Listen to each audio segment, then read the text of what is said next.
Hello everyone, my name is Mike, and in this video I'm going to be discussing something that's very important and crucial to the future of the WAX blockchain and ultimately to you as a user of the WAX blockchain. I am running as a candidate for the Office of Inspector General on WAX, and I realize that a lot of you guys might not know what that is or what their role is in the blockchain. This video is not really going to be like a campaign speech about why you should elect me or choose me. It's mostly going to be about what the OIG is, what they do, what their role in the blockchain is, why this is very important to the future of WAX, and ultimately why it affects you as a end user. Because this decision does have a huge impact on the future of the chain. I'll explain why in this video, but if you have a considerable amount of time or money, resources, energy, whatever, invested into the WAX blockchain, if you're building a project here or building a community here, you definitely want to know what the OIG is and what they do. It's very important, and I'll explain why right now. Okay, so rather than just giving you like a summary or breakdown and trying to explain what all this stuff is and how it works, I think I'll just walk you through it from the perspective of an end user, so the average user like yourself. We've all gone on blocks before and staked our wax to get CPU. You need to do that in order to perform transactions on the blockchain. So you go to the account tab, or the wallet tab, I should say. You click on stake CPU and net, and then you stake yourself some CPU, right? We've all done this. We all know how it works. But how many of you are actually earning rewards from doing that? How many of you have actually gone further than just this step and then actually earned some rewards from this? Because you can earn rewards, and I think a lot of people aren't aware of this. So what you have to do is go to this vote tab right here at the top, and you'll see this whole list of validators here. Wax is a 21 block producer, DPoS chain, delegated proof of stake. And ultimately what that means is it's not like Bitcoin where anybody can just run their own node and try and compete to process a block and earn block rewards. On Wax, only 21 people are actually able to submit transactions to the blockchain and be a block producer at any given time. So you can see on here we have this list from 1 to 65, but after number 21, you'll see the top 21 here, they say top 21, and then after that, you see this thing called standby. So what this means is that these top 21 people here are able to produce blocks on the blockchain, and they're the ones who decide what transactions actually get pushed through or not. Now, these other ones here, they can still process blocks, but they can't submit them to the blockchain and have any say in like what gets approved and what doesn't. They're just on standby, like it says. So they're waiting to hopefully get themselves into the top 21. But I think I'm getting a little bit ahead of myself here. So first, let's talk about the staking rewards thing, and then I'll explain how that ties into the OIG and what I mean with all this. In order to earn staking rewards after you stake CPU, you can't just earn right away. You can't just stake CPU and then earn rewards. You have to vote for these producers, right? You'll see like this top one right here has 4.606% of the total votes. That's part of the reason they're in the top 21 here. So you have to choose 21 different ones to vote for. So you select them with these checkboxes right here on the left. And then you go up top and you click this vote button. And once you do that, you'll submit a transaction to cast your vote. And then you'll see here, you'll have this little vote strength bar that shows how much of your wax you're using to vote. And then if you go to the wallet tab here, after you voted, you'll see that there's this claim GBM plus vote rewards little tab right here. So you can click on that and it'll say Genesis and voting rewards. No Genesis rewards to claim, but I do have voting rewards to claim. So I can click claim vote right here and claim some rewards. And that's because I'm voting, right? I vote for these block producers, these guilds in the top 21. And because of that, I'm rewarded for the wax that I stake. Now, how does this tie into the OIG? Why am I explaining any of this stuff right now? Well, where do these rewards actually come from that you're getting? That's the important question. Are they just getting printed out of thin air? Is there like some reward pool that the Wax team is depositing these rewards into?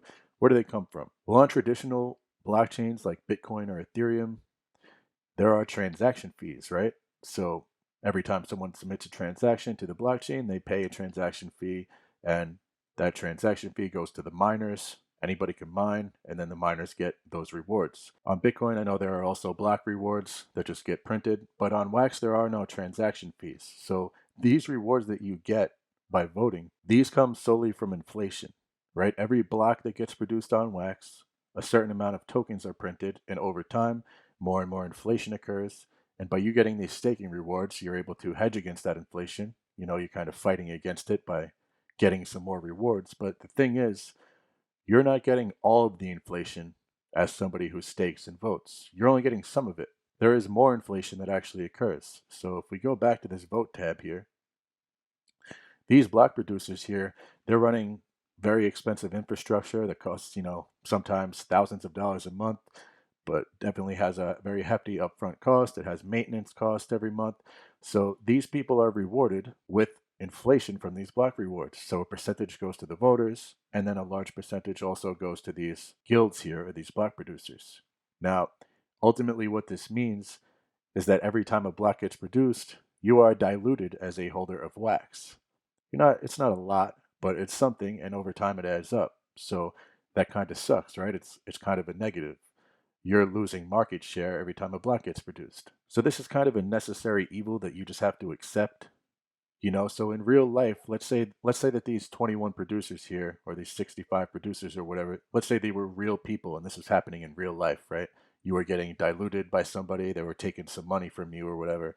Well, you could go up to them maybe and you could say, hey, look, I accept that you are getting some money that's diluting me, but I want you to do something in return for me that kind of drives value back to me. So even though I have less of a market share, ultimately the dollars that I'm holding become worth more in the long run. Well, on Wax, you don't go directly to these people and tell them how you feel. You don't walk up to, let's say, Wax Sweden Org right here. You don't just go up to them and say, hey man, you got to do something for me because I'm getting diluted. But there is an office of people that have some generals in there that every month they inspect all of these top 21 block producers here, these guilds, and they hold them to very high standards. They make sure that these people, in return for the inflation rewards that they're getting, are providing a certain amount of value back to the chain itself, which ultimately benefits everybody.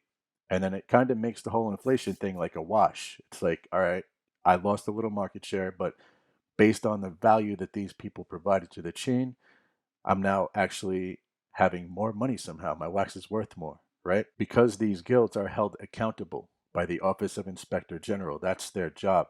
They basically review these guilds every month and they make sure that they hold themselves to very high standards. They have to have their infrastructure operational pretty much all the time. They can't really have downtime.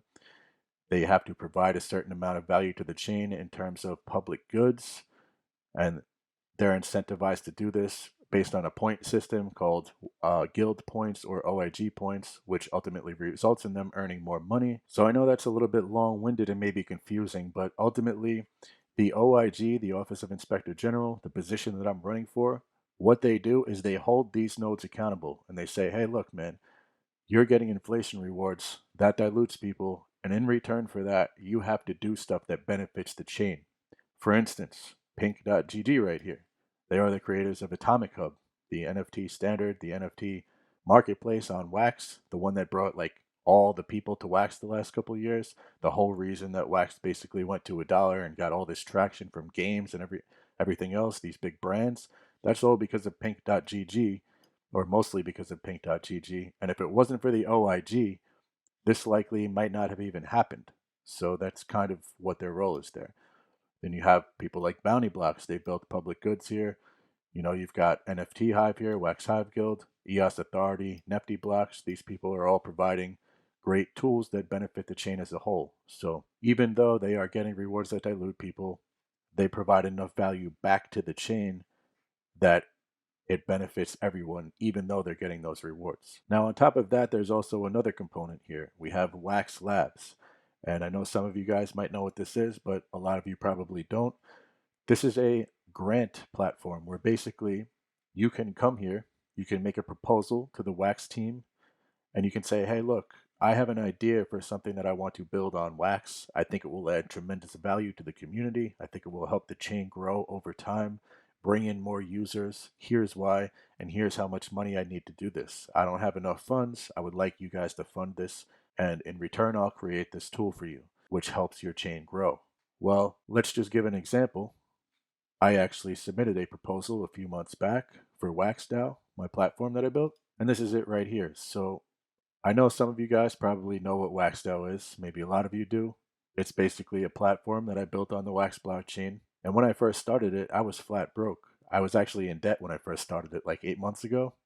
I borrowed money to pay my rent that month, and it was growing slowly, and I could tell it was adding a lot of value to the chain, but I was having a hard time keeping up to date with my bills. And I came here and I said, hey, look, this platform is providing so much value to Wax. A lot of creators, a lot of users are very thankful for it, and I have a lot more ideas that I want to build, but I don't really have the funding, and I could use some help here. So I made this proposal.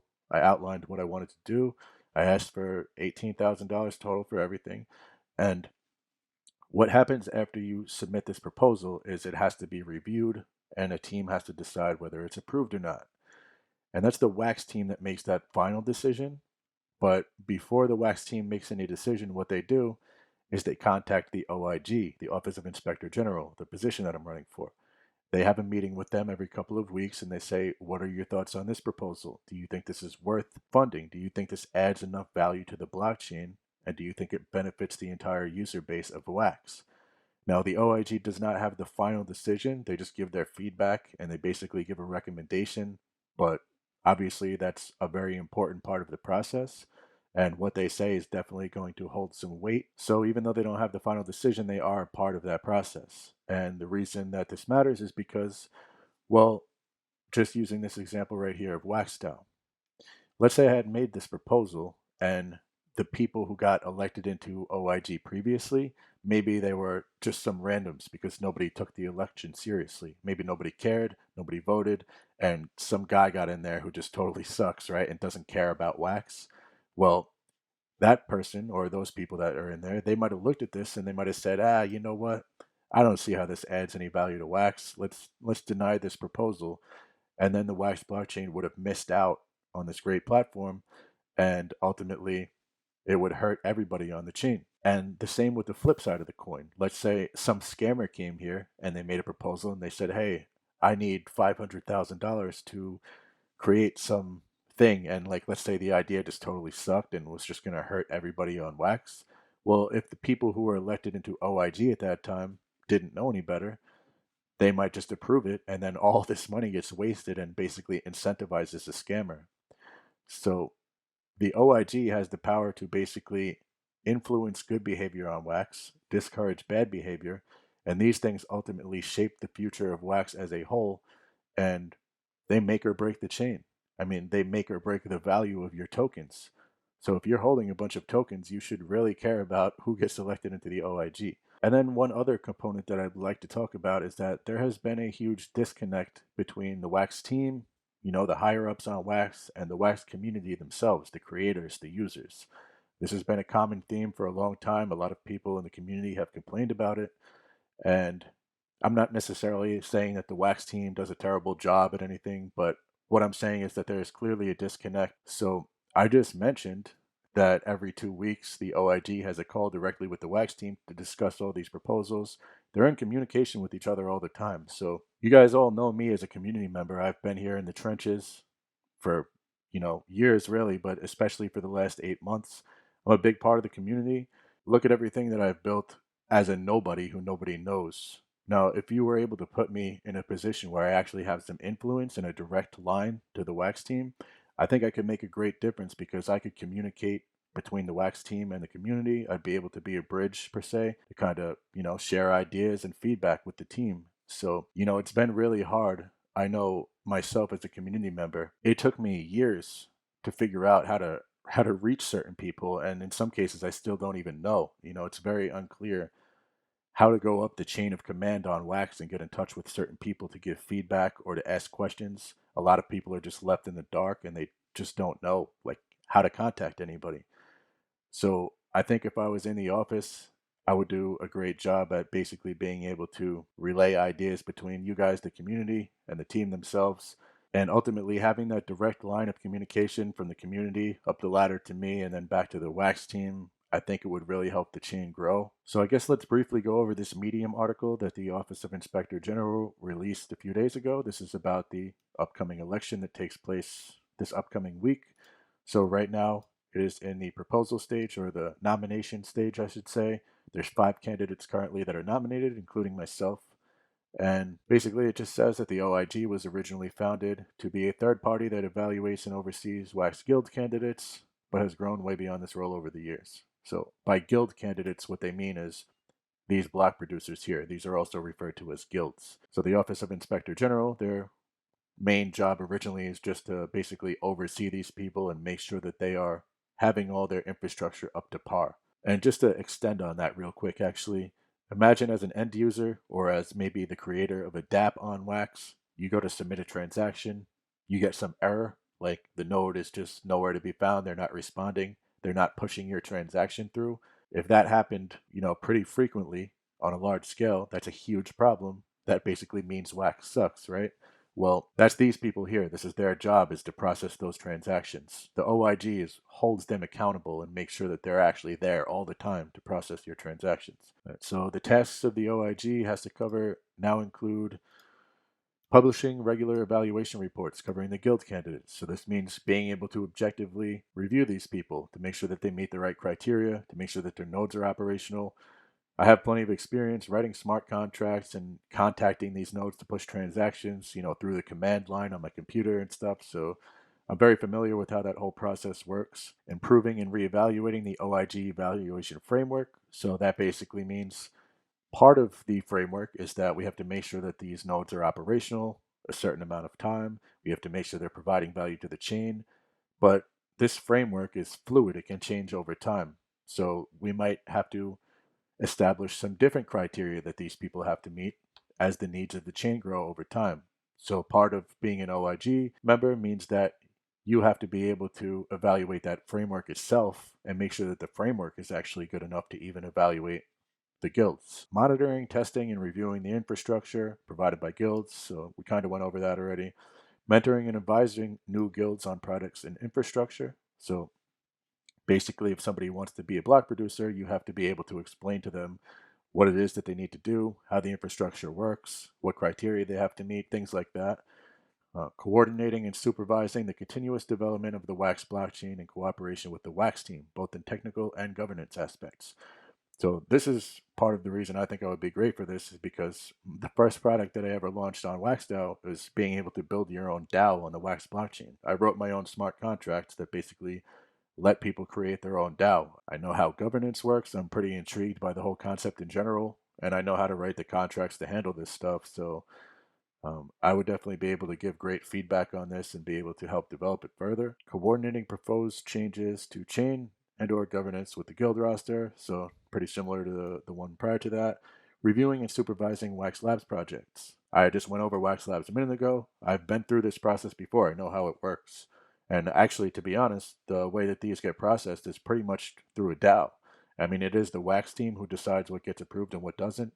But I've looked at their contract, at least what you can see of it on the blockchain, and it's very similar to a platform that I built. I mean, I understand how all this stuff works, and I do also just have the vision in general to know like what helps the Wax blockchain.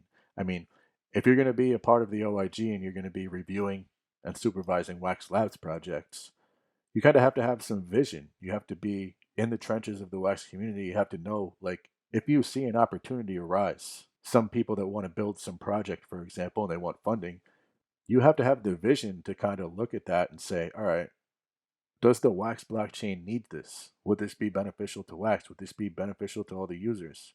And I think I've proven with WaxDAO over the last 8 months that I have plenty of vision when it comes to Wax. I mean, nobody told me to build WaxDAO. It was just an idea in my brain, and look what it turned into. I mean, in fact, most people told me not to build it because they said it wasn't going to work and that I was stupid.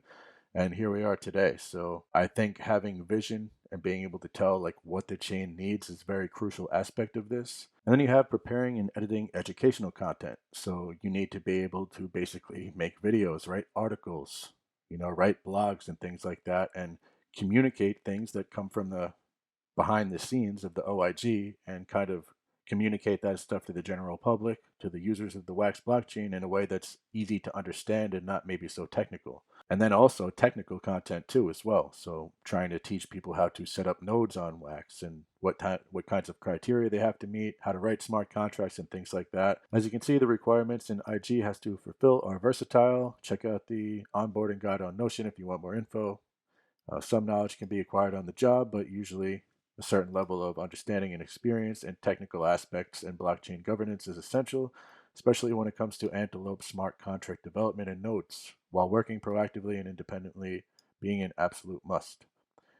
Currently required monthly dedication amounts to 100 to 140 hours, so 25 to 35 hours a week. Somebody who's pretty much glued to the blockchain 24/7 is ideal. It's noted that the workload can vary drastically. This is the minimum to expect. So you want somebody who's flexible enough that they can be here all the time, even if they hadn't planned for it. On a more personal level, an IG needs to be objective, level-headed, be able to express yourself clearly, and be able to de-escalate when stuff hits the fan and people start flipping out. Knowing your way with Git and proficiency in front-end development would be most welcome. Okay, so as far as voting goes, if you go to oig.wax.io, here is my candidacy speech right here, my little profile. But if I leave my direct link and just go to the OIG website here, you'll see they have a little breakdown of what's going on. You can click on the vote button up here at the top right. You'll see the current candidates. There are currently 5. Few people that pretty much everybody should know. Some very qualified people here. So I would encourage you to give them all a look. Don't just vote for me because you saw the video or whatever. Um, but you can learn more about each one by clicking on this little link here. It'll take you to their candidacy speech. The nomination period is January 8th, which already took place, until January 15th. So if you see this video in time, you can actually still nominate yourself or nominate someone else if you think they would be a good fit. Voting starts January 15th and ends on January 20th. So if you want to vote for somebody like, Mike D, for example, you would just click on vote for Mike right here. It'll pull up a transaction, ask you to open it and sign it. This ideally shouldn't be here yet because voting hasn't started yet, but that's all you got to do. So once the voting period starts on January 15th, you will actually be able to cast your vote. So again, I would appreciate any support I can get from you guys. I think this decision is very crucial to the future of Wax, to the future of everybody who's holding Wax. And ultimately, I think I would be a great fit because, I already went over why, but I care a lot about this chain.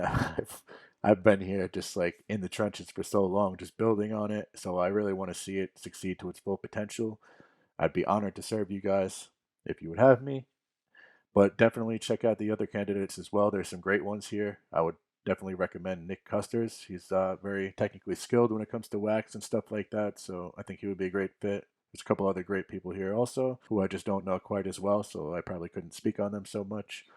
But I would encourage you to check them all out. If I left out any information or if I got anything wrong or if I confused you guys and you still have questions, feel free to drop a comment below. I'll leave links to all this stuff in the description and in the comments. And if you want to contact me and ask me anything specific, feel free to just reach out on Telegram. I'll have a link to my Telegram below as well. And yeah, that's basically it. Thank you for watching, and I will see you next time.